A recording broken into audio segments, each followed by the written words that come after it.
And so you get to scale up here in Atlantic Canada, and you're in a pretty good position. But to get to scale up here in Atlantic Canada, that's kind of that tricky part. And so we're great at starting, we're great at scaling, or we've got a lot of support for scaling, but there's something in between that, like get to that scale piece where we lose a lot of people. And I think we lose a lot of smart people, unfortunately.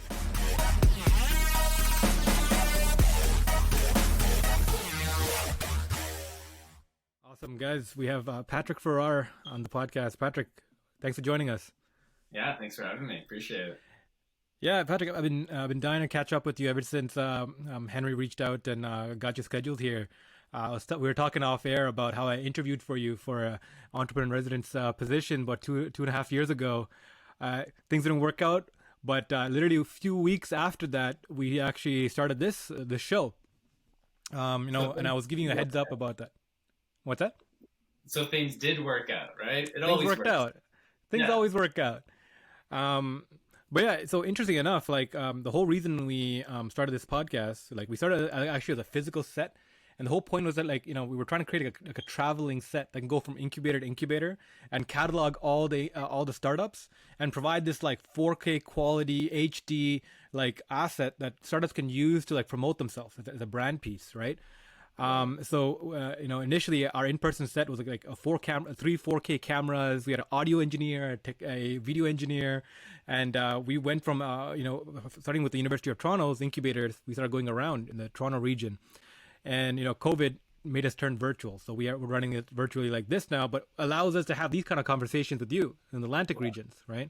Yeah. But one of my best conversations was interviewing with you that day way back, because through that, I got a lot of insights what's going on in the Atlantic regions. I had no idea. We always think of, from a big city like Toronto, we're always like, out of place with what's going on in like the different provinces, especially the Atlantic regions.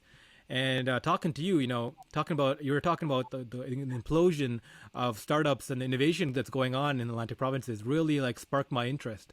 So today I'd love to, dive deeper into that. What's the past 3 years been like? You used to be at Venture for Canada. Now you're running Startup Zone. When I talked to you last 2 years ago, 3 years ago, you're talking about, opening up a separate center, like another location, because you guys are so rapidly growing. Yeah, Patrick, I think that we have a lot to catch up on.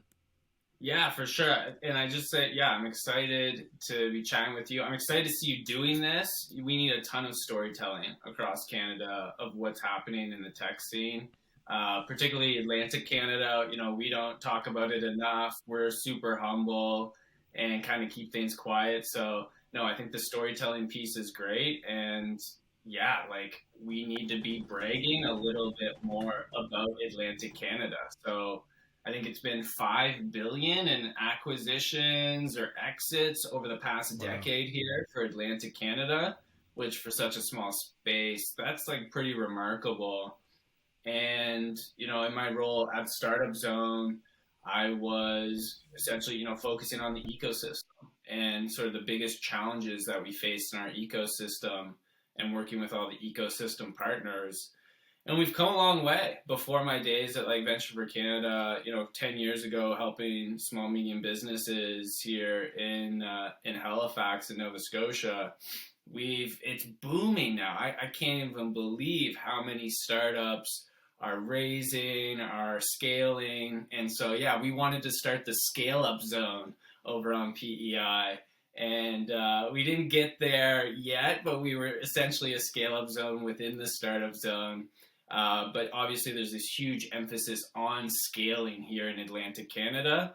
We do a really great job of starting businesses, and now we need to get really good at scaling those businesses. So that's been fun to sort of participate in, support, grow. We're always looking at, our Atlantic Canada ecosystem, what we do really well in as incubators, as accelerators, as government, as entrepreneurs. One big gap we do see over here is angel investing. That's not to say that people aren't raising money, because our companies have really no issue raising money. That's been pretty evident by the amount of raising, and I think we're going to see some pretty remarkable angel investing numbers here coming up. But in terms of organization, there's no real angel network out here. And I think we're one of the only regions in Canada and potentially North America that doesn't have an angel group. And so without an angel group, you can't advocate on, certain policies, let's say, or certain gaps that we might see in the ecosystem. But you also can't educate people. And so we're seeing the local universities educating a lot of people, which is great, and generally a lot of students. But let's, now convert that over to helping accredited investors learn about what's going on and whatnot. So did I lose you there, Ravi? No. I just get Okay. some background noise here, so I have my mic on mute. Oh, cool. All good. Yeah.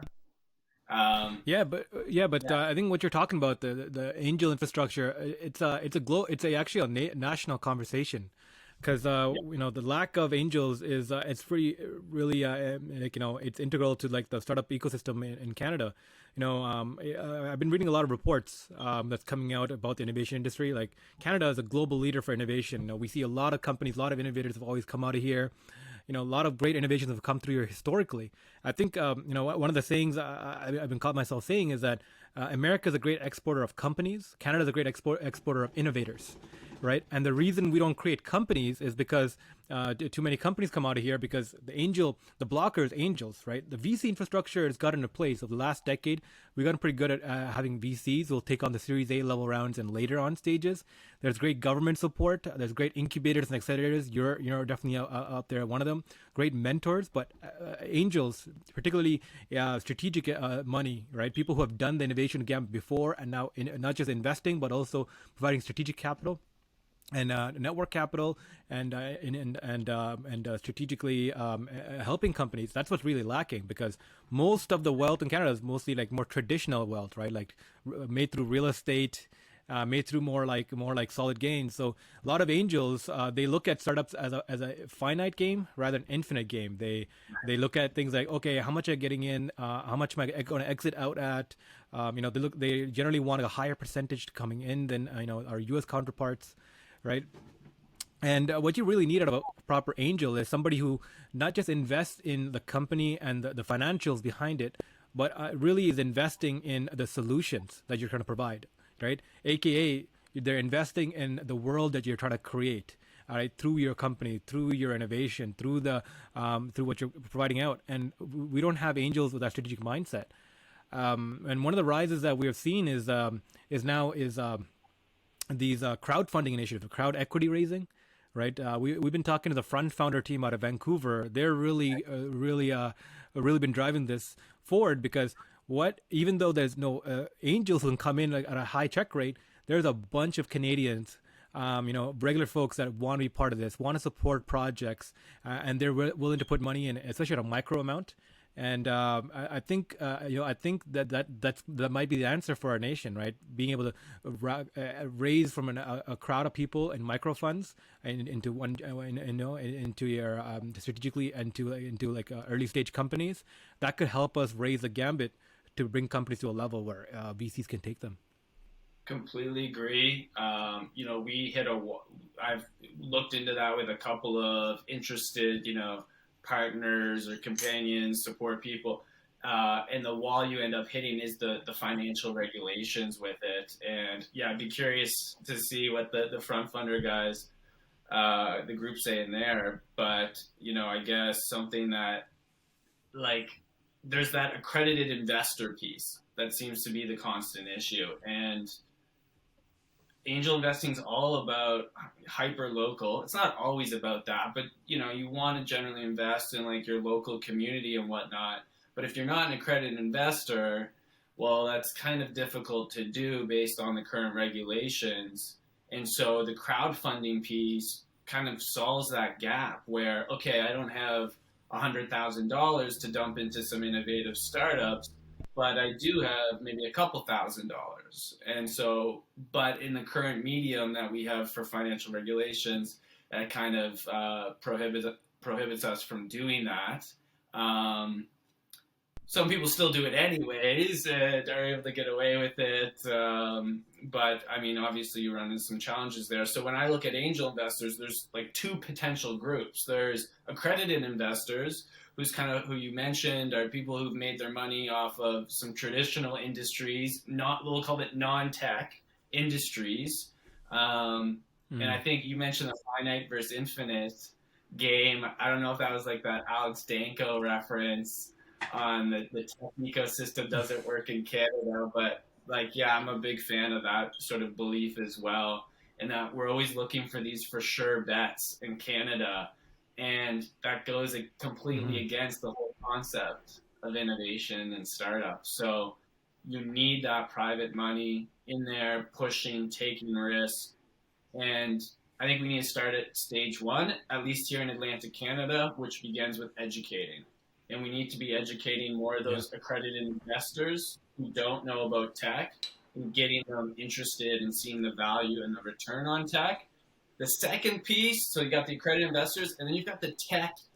I'll call them tech investors, but they could also be tech entrepreneurs. And right now, we're starting to see our successful tech entrepreneurs come out of the gate, which is awesome. And so, I think from just got to build off of that. You get those groups together. Yeah, let's tie this back to what you're doing at Startup Zone. You used to be at Venture for Canada, and then you came over to Startup Zone. Can we talk a little bit about that journey? Like, what was the opportunity you saw in PEI and Atlantic regions that brought you there? Yeah, for sure. I mean, for me, it was always looking for a challenge, and I thought, what better place to try to learn the ecosystem, push innovation than the smallest province in Canada. And if we can get it right there, then you can get it right really anywhere in the world, or in Canada at the very least. So, we went there with the idea that it was still very early stages of that whole innovation startup ecosystem and pushing that. And kind of pushed it through that and kind of blew it open. We flipped it upside down in a sense. So you didn't have to be here in order to get in the startup zone. We accepted you at sort of any level with the goal of getting you to here and beyond. And that brought a lot of collaboration, a lot of collisions, a lot of different peer learnings.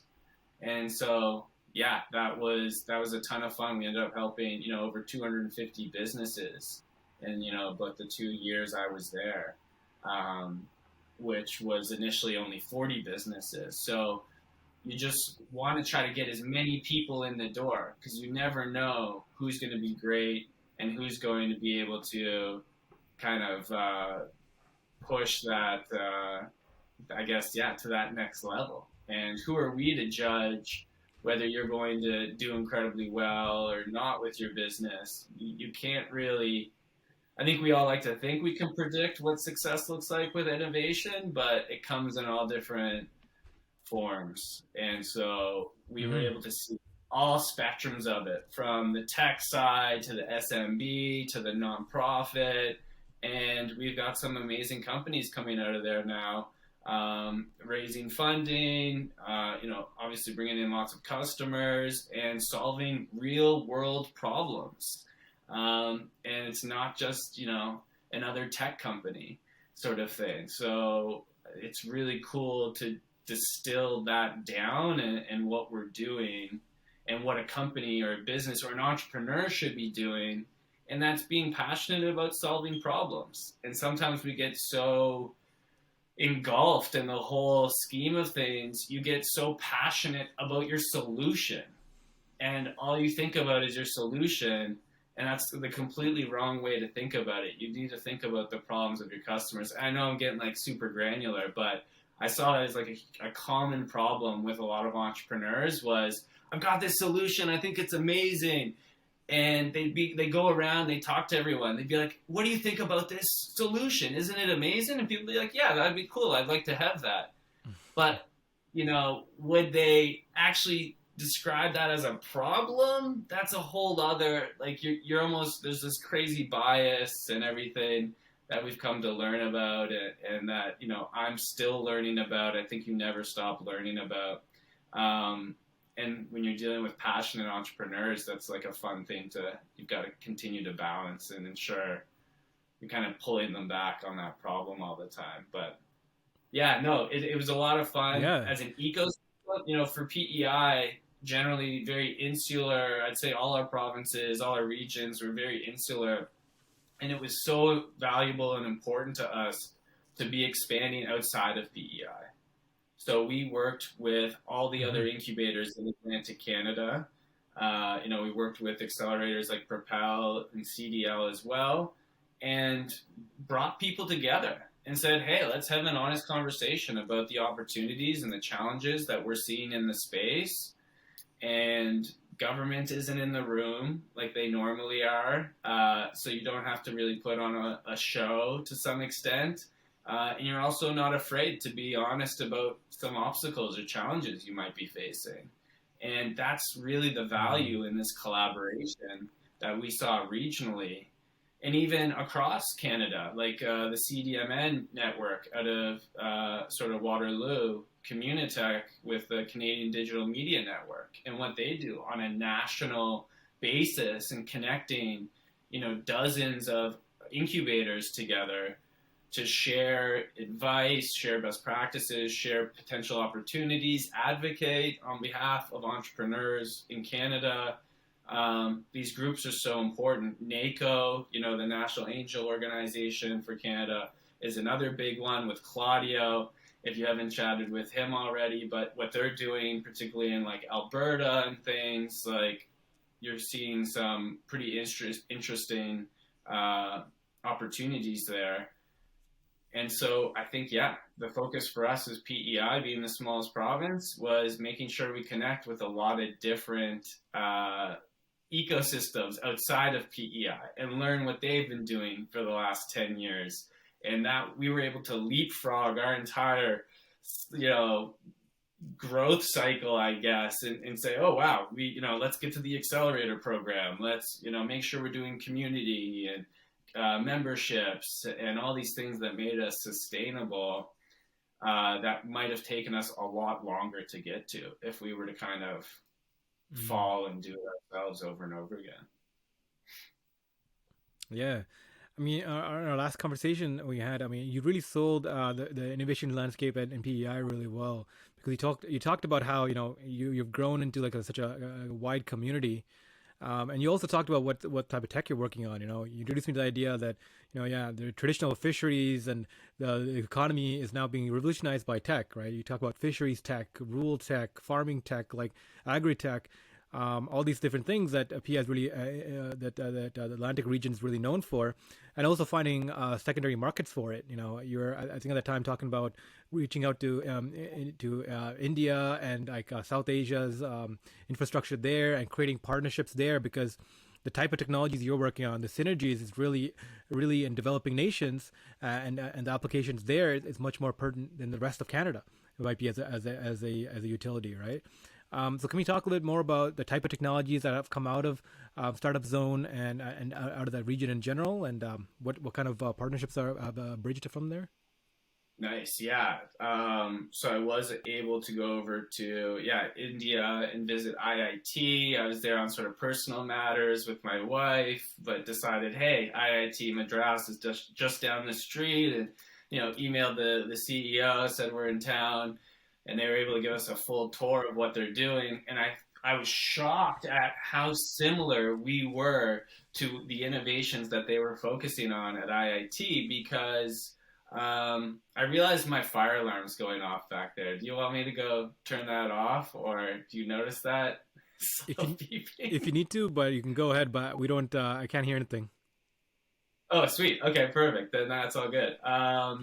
So we went to go visit IIT or IIT Madras there in Chennai, and we got to go look at all the innovations. And it was shocking to see that they were focusing on the exact same industries that we were in PEI, which was I call them essential. I don't know what right term you want to put, but I would say they are essential tech to some extent. And so they focused on food, water, and energy. Those were the three main categories that they focused on. And that's exactly, I guess oceans you could add to that. But drinking water, food, ag tech, and the clean tech industries were also industries that we focus heavily on at the startup zone. And I think just generally in Canada, you're now seeing that as well with a strong sort of federal support for clean tech. And we're also an ocean supercluster over here on the East Coast, bringing in entrepreneurs and talent from across the world to be, these ocean tech businesses here in Atlantic Canada, which is super exciting. And so, yeah, we had a similar approach, and it was just sort of reassuring, I guess, that a place as large as India with 1 billion people are focusing on these technologies that the same population of PEI at 100,000 or 150,000 people we're focusing on, but rather than just be your regular next big tech application or company, we're focusing on these real world problems that you could sell globally, in these global markets to help with food, help with water, and help with energy. And I think we're going to continue to see that trend. And the ocean supercluster, the clean tech push.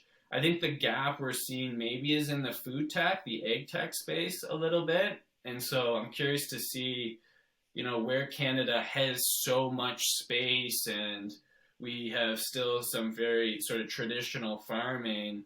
We have seen some egg techs who have done very well, but I'm not seeing the state that we probably should be given sort of the advantages we have here. And sometimes your advantages can be your disadvantages because it's not really a problem for Canada given how much space we have.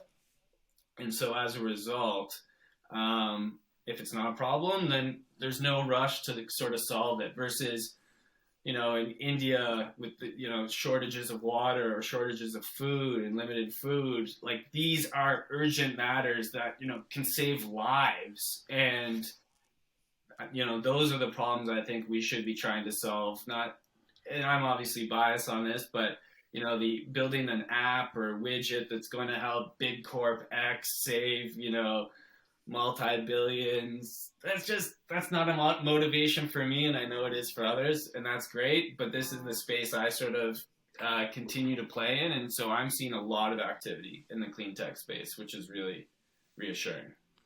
Yeah, I like how you position it as essential tech because you're right. We're so fixated on the B2B space, B2B SaaS being like the most profitable sector of tech right now, right? Like everyone has like a B2B SaaS play, and that's what they're trying to push because that's the least of friction. Once you build this product, all you need is electricity and the servers to run it, and it just goes out, and you just, charge for it monthly, and boom, you just have the scalable solution, just infinitely scales. And that's where all like the excitement and these big numbers come up. But what you're talking about is the technology, the underlying technologies that build societies up and allows us to do more with less. Allows us to be more sophisticated as a culture, and even ultimately solve like the growing pains that we're going to need in the future. Right? Like we know the world is burning. We know that climate change is upon us.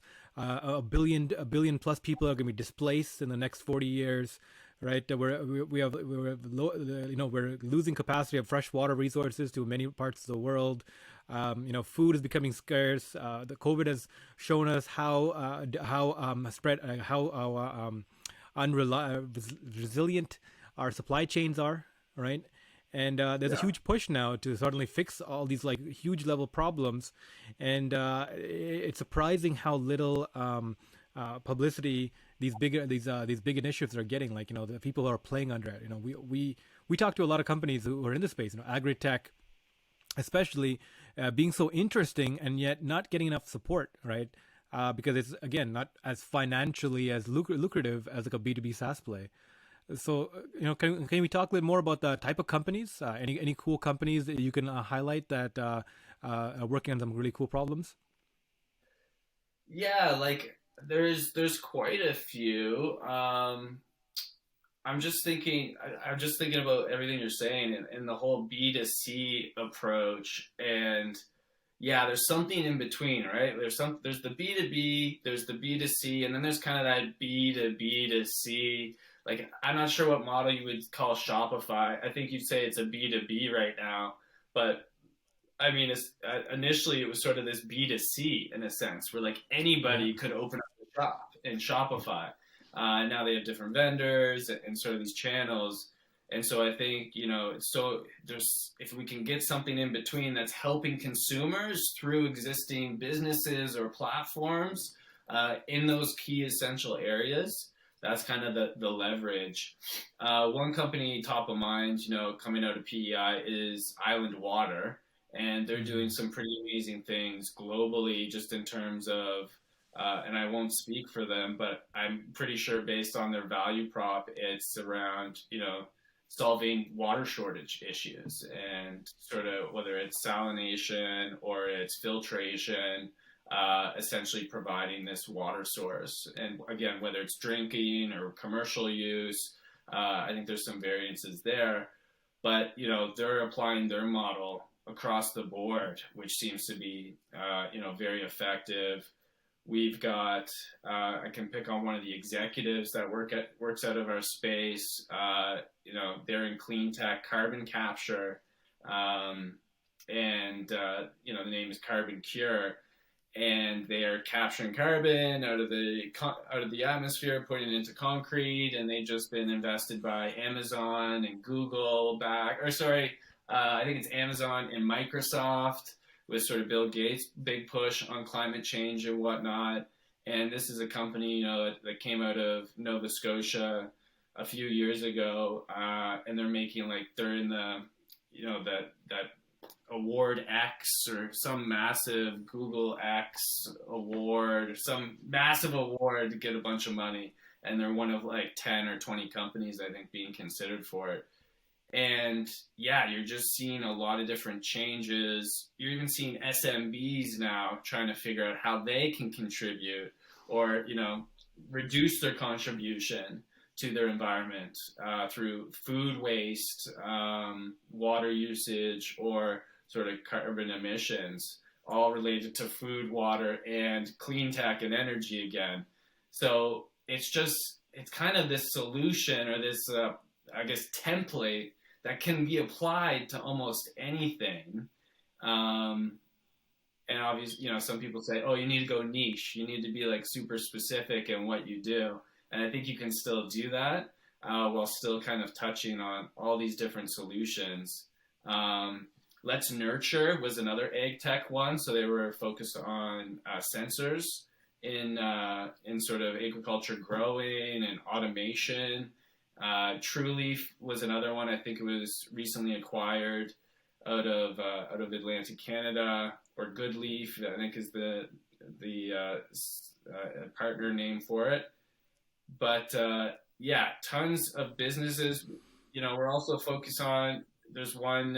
It's a nonprofit called Atlantic Student Development Association, and they help international students get jobs in Atlantic Canada. In PEI is where they're focusing right now, and they've gone through a really amazing journey from being at the G9 summit or G20, whichever one, and, pitching to prime minister, and it's just been amazing to watch their path where we've now seen this huge gap of people coming to Canada getting an education, but then there's that barrier of not knowing where to go, what business they want to be in, getting that exposure, and so they're really focused on that exposure.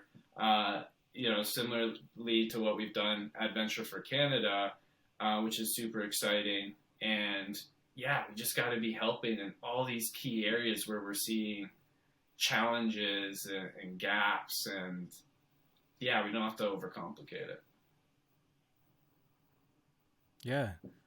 No, definitely. I mean, there seems to be a lot of movement in this space. Especially, I think Catherine from Propel came on and talked about this. How recently there was a fintech company in the Atlantic region that's got acquired, and I think I think it was I forgot which province, but it was the acquisition was about 10% of the province's GDP. And that's Yes. what really woke up the Atlantic region's governments and said, "Oh my God, there's something going on here. there are people who are working in a distributed team from townships across this province that built a fintech company over the past half decade that got acquired for 10% of our gross domestic product, and that's really what really opened up I think a lot of resources for startups recently. Can you talk a little bit more about the movements happening right now? What does the support structure look like for the Atlantic region? Yeah, I mean, so that would be Verifin. They were based out of Newfoundland. They verified financials, kind of in a sense, I guess, is the play on the name. And yeah, that's just amazing to watch. I think they were back before we were even doing a huge push on tech, and so they've kind of come a long way around, and that's been amazing to see. And NASDAQ acquisition is just huge to see that sort of name in Atlantic Canada, and so kudos and congrats to them. And now I think it still goes back to we're seeing supports, particularly for still young new graduates or those kind of still in school.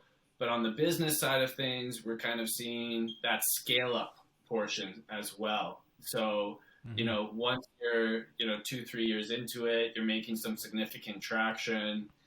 The government's here to support you as best they can without interfering, of course, but like connecting you through the trade commissions globally, financing, from loans, generally would be the main piece. And I guess, again, I go back to the gap and the opportunity. And so you get to scale up here in Atlantic Canada, and you're in a pretty good position. But to get to scale up here in Atlantic Canada, that's kind of that tricky part. And so we're great at starting, we're great at scaling, or we've got a lot of support for scaling, but there's something in between that, like get to that scale piece where we lose a lot of people. And I think we lose a lot of smart people, unfortunately, in a tough market.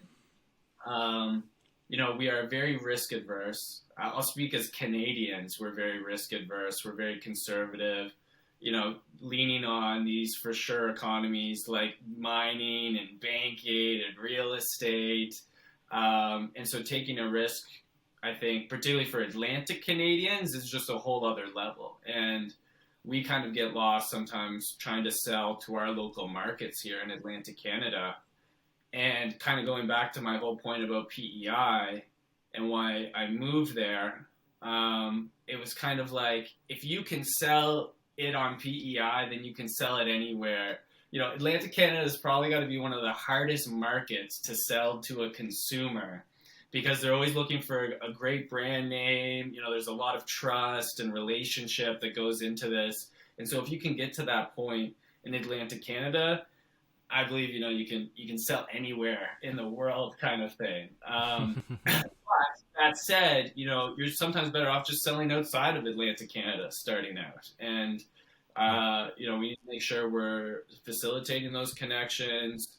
We're helping people get out of Atlantic Canada because we are so insular. And if we just see a company that is so focused on their local market and not really getting that exposure to what's going on in Toronto, in Vancouver, and obviously down in the States, in Boston, and sort of Silicon Valley and other, name what New York, name whatever city and state. But I think, we just need to kind of getting out of there. Go to Asia, see what's going on there, see the state that people work in, or the pace that people like. There's just no barriers. And I think, you've seen those articles and the ecosystem, and sometimes we support too much. Like, I don't think it's supporting too much. I think sometimes we're just missing some of that private components to it as well. And so that's where I go back to the angel investing and the angel capital. If we can, fund more companies that are trying to get to that scale up phase, then we're going to see more hits on net eventually. 100% of the shots you don't take, you miss, or whatever Wayne Gretzky, Yogi Berra quote you want to throw in there. But essentially, I think if we can see more companies taking a run at it, where we see those gaps is that there is very little startup money, startup funding available on that private side, I think we've got a lot of public money there to support. And when it's just public money, it's kind of a different game. It's a different model. So you need to make sure that private money is in there as well, facilitating sort of that private side to it in terms of connections and fast growing capital and, external connections, external sort of exposure. So that's kind of, I think, where we're getting to, and we're slowly starting to see that progress, or maybe fast. Yeah. Yeah. How does how's the relationship with like larger private and public companies in the Atlantic region? Because I think the astounding number is I think it's $190 billion annual market for public companies and for larger private enterprises to run partnerships or acquisitions with startups. It's a huge secondary market that we don't really see much because we focus more on the VC side of things. These companies that get all these fund and boom, but there's a lot of like a secondary markets of these partnership deals where large companies partner with startups that have a great IP in order to acquire them or acquire them later or merge with them. There's a whole market there. And I know Foresight out of Foresight Accelerator out of the BC, they do something called like a reverse pitch, where they bring in like larger enterprise companies to pitch their problems that they might have, so that startups can have a better understanding of like the larger problems that are existing existing in the world that they can then deploy their solutions to. Right? Has there been an interest from larger enterprises in working with Startup Zone or working with companies in the region? How's that looking like?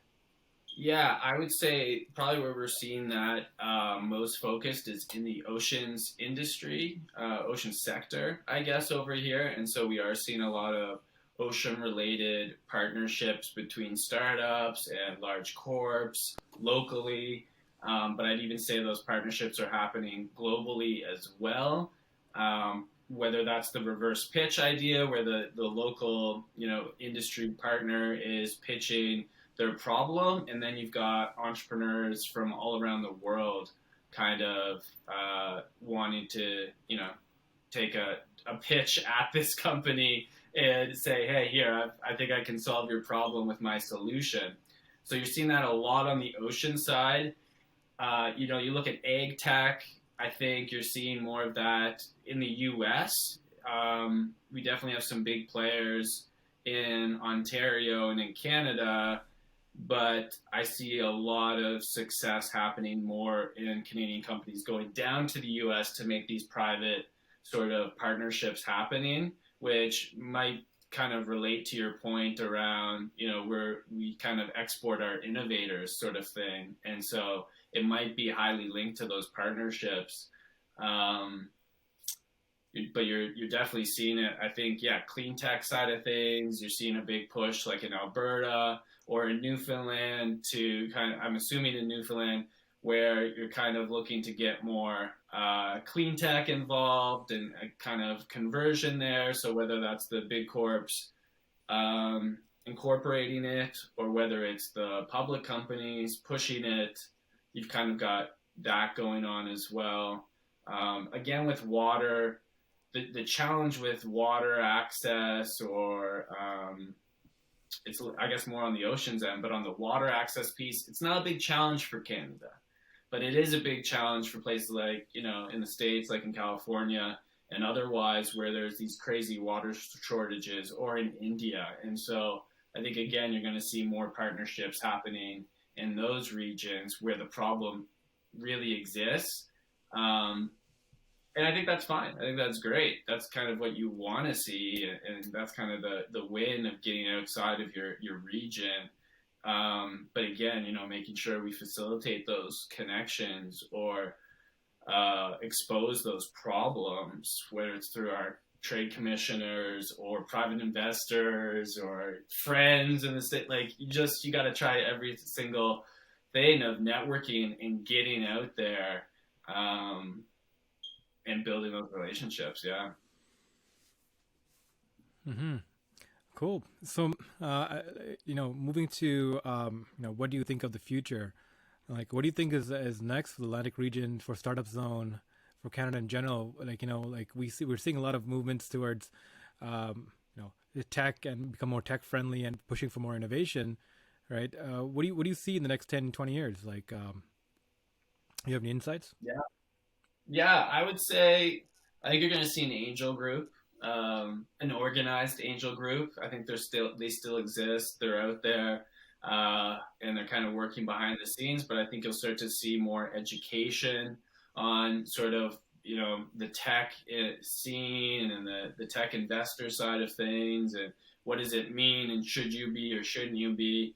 And so I think we're starting to see that grow here. I think what I've seen for over the past decade is a continual push and growth towards more social enterprises, which I know has a varying definition, but seeing more companies that are doing this sort of essential tech, I think is growing and being supported more and more and more every single year. And I think that's where consumers are going. That's where businesses are going. That's where our generation is going. And so you'll continue to see that push here as well. And we do really well with that because, Atlantic Canada is just a small model of what's happening everywhere else in the world, or at least we like to think, whether it is or isn't. But yeah, I think, we'll start to see sort of those formations on the social side, which again will relate to water and oceans and clean tech and what do we got? Agtech and food with agriculture. So yeah, I'm excited to see all those sort of changes. I think, the hope is government continues to support companies and entrepreneurs. Our entrepreneurs are getting better and better every year. So that peer support is amazing, and we no longer have to go to Montreal or BC or California to chat with a successful entrepreneur who's done it before, because now we actually have them in our backyard. And, just hearing how someone was successful in Silicon Valley, it doesn't always relate well to oh, so we can just do that in Atlantic Canada. It's a very different game in some instances. So it's nice to hear, have those role models of people who have done it in Atlantic Canada and kind of learn their sort of, whether it's tactics or just the fact that they've paved the road a little bit, I think is going to be super helpful for us. So it can only go up from here.